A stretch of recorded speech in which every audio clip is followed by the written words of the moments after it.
예, 안녕하세요. 저는 상속세, 증여세를 전문으로 상담 신고하고 있는 세무사 이선영입니다. 오늘은 상속세, 증여세, 취득세 신고 시에 반드시 체크해야 할 기한에 대해서 알아보겠습니다. 상속세는 세금보다는 기한을 놓쳐서 손해보는 경우가 훨씬 많습니다. 오늘은 꼭 기억하셔야 할 기한만 제가 정리해 드리겠습니다. 제일 중요한 게 상속세 신고기한인데요.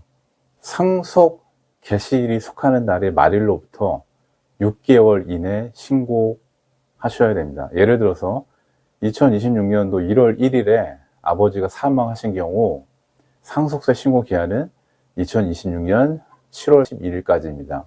그런데 예외적으로 피상속인이나 상속인이 외국에 주소를 둔 때가 있는데요. 이때는 9개월 이내 신고하시면 됩니다. 상속인이 외국에 주소를 둔 케이스는 상속인 모두가 국외에 주소를 둔 경우로 한정하였지만 2014년 3월 15일 이후 상속분부터는 상속인 중에 한 명만 외국에 있더라도 9개월 이내에 상속세 신고를 할 수 있습니다. 다음은 상속 재산에 가산하는 증여재산에 대한 기간입니다. 증여받은 자가 상속인이냐 아니면 상속인이 아닌 자 두 가지 케이스로 구분되는데요. 피상속인은 돌아가신 분을 의미하고요. 상속인은 상속받는 가족이라고 생각하시면 됩니다. 예를 들어 우리 아버지가 돌아가셨고 어머니하고 직계 비속인 자녀가 2명이 있다고 하면 어머니와 직계 비속 2명 외에 나머지 분들은 상속인이 아니죠. 즉 아버지의 형제, 손주, 사위, 며느리, 기타 인척분들은 상속인이 아닙니다. 상속 개시일 전에 10년 이내 피상속인이 상속인에게 증여한 재산 가액이 혹은 개시일 전 상속인이 아닌 자에게 증여한 재산 가액에 대해서 상속세 재산 가액에 합산하게 됩니다.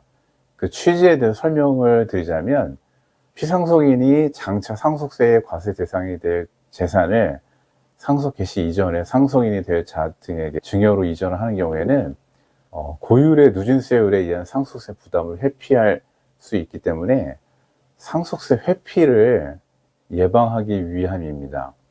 증여세 신고기한인데요. 증여일이 속하는 달의 말로부터 3개월 이내입니다. 2026년도 1월 1일에 증여를 받으셨다면 2026년도 4월 10일까지가 증여세 신고 기한입니다. 세금은 종합소득세 같은 신고 납부 세목이 있고요.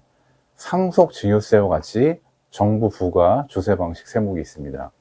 정부 부과 방식의 조세인 상속세와 증여세의 경우에는 결정 기한이라는 게 있습니다. 신고 기한은 뭐고 결정 기한은 또 뭐냐? 상속세, 증여세 신고했으니 끝이 아니고요. 세무서에서 과세 표준과 세액의 결정 통지가 있어야 비로소 조세 채무가 확정이 되고 결정이 되는 것입니다. 상속세 결정 기한은 상속세 신고 기한으로부터 이내입니다. 증여세 결정 기한은 증여세 신고 기한으로부터 6개월 이내. 법정 결정 기한의 경우에는 강행 규정이 아니고 훈시적인 규정이라서 사실상 세무서장이 법정 결정 기한 이내 결정하지 않고 부득이한 사유를 통지하지 않았다고 하여서 법정 결정 기한의 종료일에 과세 표준과 세액이 결정된 걸로 보는 것은 아닙니다. 실무상은 아주 큰 고액 상속의 경우에는 예를 들어서 상속 재산가액이 60억 이상인 경우에는 지방국세청에서 3개월 이내 세무조사를 하게 됩니다. 보통은 일선 세무서 같은 경우는 2개월 정도 상속세 세무조사를 받으시게 되는데 지방국세청 세무조사가 일선 세무서 세무조사보다 일반적으로 빨리 이루어집니다.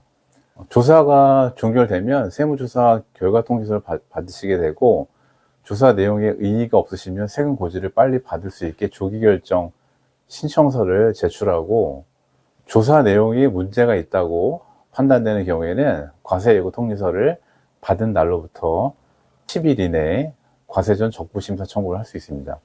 이 과세전 적부심사 청구를 하는 것은 뭐냐면 국세청에서 과세하는 게 과연 적합한 것인지 혹은 부당한 것인지를 심사를 해달라는 것입니다. 만약에 이미 과세가 이루어진 경우에는 이의신청이나 심사청구를 하여야 됩니다. 이의신청이나 심사청구는 고지서를 받은 날로부터 1일 이내입니다. 유류분으로 반환받은 상속재산은 법원 확정 판결로 유류분 반환받은 상속재산에 대한 세액을 6개월 이내에 신고하여야 가산세가 없습니다. 다만 상속인이 아닌 자가 특정 유증으로 취득하는 경우에 사망인이 속하는 달의 말일로부터 3개월 이내에 신고 납부하여야 합니다. 여기서 특정 유증이라는 것은 뭐냐면 상속재산 중에 특정 재산을 유증하는 것을 의미합니다. 유증의 목적물이 특정물이거나 불특정물이거나 상관없이 구체적인 재산이면 됩니다. 따라서 특정 수유자는 유증 계약에 있어서 수증자와 같은 지위에 있게 됩니다. 상속 관련 상담을 하다 보면 빚이 더 많으면 무조건 상속 포기를 하면 상관없는 거 아닌가 이렇게 여쭤보시는 분이 계시고요. 또 한정 승인과 상속 포기가 어떤 차이점이 있는지, 유류분 청구는 언제까지 또 해야 되는지, 이 세 가지 질문에 대해서 세트처럼 질문을 많이 하십니다. 그만큼 개념과 기한을 명확히 이해하지 못하면 실제로 큰 손해로 이을 수 있습니다. 상속 포기와 한정 승인, 그 다음에 유류분 청구를 기한을 중심으로 정리를 해드리겠습니다. 상속 포기라는 것은 상속인이 처음부터 상속인이 아닌 것처럼 상속을 전부 거절하는 제도입니다. 재산뿐만 아니라 채무도 전부 승계하지 않습니다. 상속 포기 기한은 상속 개시 사망일 안날로부터 3개월 이내입니다. 실무상은 사망자의 계좌 인출이나 빚을 일부 상환하는 경우 등 이런 경우에는 상속 재산을 처분한 것으로 보기 때문에 상속 포기 자체가 무효가 되는 사례도 종종 있습니다. 상속을 포기하신다고 하면 피상속인의 재산은 아무것도 손을 대시면 안 됩니다. 또한 한정 승인이란 제도도 있습니다. 우리 아버지가 사업을 크게 하셨는데 빚이 좀 있으셨던 것 같은데 얼마인지 알 수가 없고 재산도 일부 있고, 이런 경우에는 상속 재산을 승인하게 되면 빚도 같이 승계가 될 수 있기 때문에 상속 재산의 범위 내에서만 채무를 갚고 이를 초과하는 채무는 갚지 않으셔도 됩니다. 쉽게 말하면 빚은 상속으로 물려받은 만큼만 갚겠다, 이렇게 보시면 되실 것 같고요. 한정 승인이 유리한 경우는 재산보다 채무가 많은지 정확하게 모를 때, 보증 채무 등 숨은 빚이 있다고 생각될 때, 그리고 이 경우에 상속 재산을 완전히 포기하기는 아까울 때, 이런 경우에 한정 승인은 상속 개시일 안날로부터 3개월 이내입니다. 상속 포기와 같습니다. 실무상은 상속 문제가 후순위 상속인에게 영향이 가지 않도록 하기 위해서 선순위 상속인 한 명이 한정 승인을 하고 나머지 상속인은 상속을 포기하는 경우가 많습니다. 다음으로 유류분 청구권과 청구 기한에 대해서 알아보겠습니다. 유류분이라는 것은 피상속인이 특정 상속인에게 재산을 몰아줬다라고 하더라도 법에서 정한 최소한의 몫은 돌려달라고 요구할 수 있는 권리라고 볼 수 있습니다. 유류분 청구 기한입니다.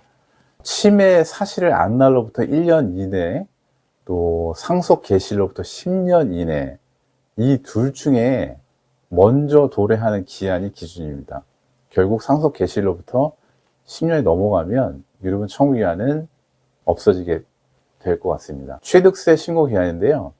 취득세는 상속 개시일이 속하는 달의 말일로부터 6개월 이내 신고 납부하여야 합니다. 배우자 상속공제 재산 분할 기한에 대해서도 말씀드리겠습니다. 배우자 상속공제는 피상속인이 돌아가셨을 때 배우자가 상속 재산을 받으시던 안 받으시던 간에 배우자가 있기만 하시면 기본 디폴트 값으로 5억은 공제를 해줍니다. 다만 사실로는 안 되시고요. 혼인신고를 한 배우자만 해당됩니다. 배우자 상속공제를 5억을 넘어서 실제 상속받은 금액으로 배우자 상속공제를 받으시려고 하시면 분할 기한, 상속세 신고 기한으로부터 9개월까지 분할과 배우자 상속 등기를 같이 하셔야 됩니다. 만약에 소송 등으로 분할할 수 없는 경우, 예를 들어서 부득이한 사유로 분할할 수 없는 경우에는 국세청에 미분할 사유 신고를 하셔야지 불이익이 없습니다. 단순히 형제들끼리 사이가 좋지 않은 경우에는 부득이한 사유로 보지 않습니다. 납세자의 시가 인정 심의 신청에 대해서 알아보겠습니다. 상속세 업무의 핵심은 재산 평가입니다. 납세자가 국세청에 시가를 좀 확인해 달라고 시가 인정 심의를 청구할 수도 있는데요. 상속세 신고 만료 4개월 전까지 하셔야 됩니다. 상속인이 직접 감정평가를 받으시는 경우도 있는데, 이 경우에는 상속 개시로부터 6개월 이내에 감정평가를 받으셔야 합니다. 다음은 상속세 납부 기한인데요. 상속세 납부도 원칙은 일시납부가 원칙이고요. 상속 개시일에 속하는 달의 말일로부터 6개월 이내입니다. 상속세 납부할 금액이 1,000만 원을 초과하는 경우에는 2번에 걸쳐서 나눠서 납부하실 수 있으시고요. 또한 연부연납이라는 제도도 있습니다. 연부연납은 신청해서 허가를 받으셔야 되는데요. 연부연납을 신청하려면 상속세나 증여세의 납부세액이 2,000만 원을 초과하셔야 됩니다. 현행 상속세법은 유산 총액을 기준으로 세금을 계산하는 구조로 되어 있습니다. 정부에서 2026년 이후에 상속인 각자가 받는 상속만큼 상속세를 부담하게 되는 유산취득세제로 상속세제 개편 논의가 있었지만 결국에는 없던 일이 됐고, 일괄공제 등의 상속공제도 원래는 이제 대폭 상향하는 것으로 언론에서 보도하기도 했지만 결국에는 그것조차 물거품이 되었습니다. 2025년도 대한민국 총 지출 예산은 약 677조였고요. 26년도는 이보다 많이 늘어난 730조 정도로 추정이 되고 있습니다. 대한민국의 원화의 화폐 가치가 떨어질수록 상속 재산의 대부분을 차지하고 있는 부동산이나 기타 상속 재산은 폭등할 수밖에 없을 것 같고요. 이에 비례해서 상속세도 점차 많이 부담이 늘어나실 것으로 보입니다. 상속세는 이미 일어나기보다는 기한을 놓쳐서 손해보는 경우는 훨씬 많습니다. 이 기한만 제대로 관리를 하셔 어려운 상속세를 쉽게 풀어나가실 수 있습니다. 오늘 영상이 도움이 되셨다면 구독과 좋아요를 부탁드리겠습니다.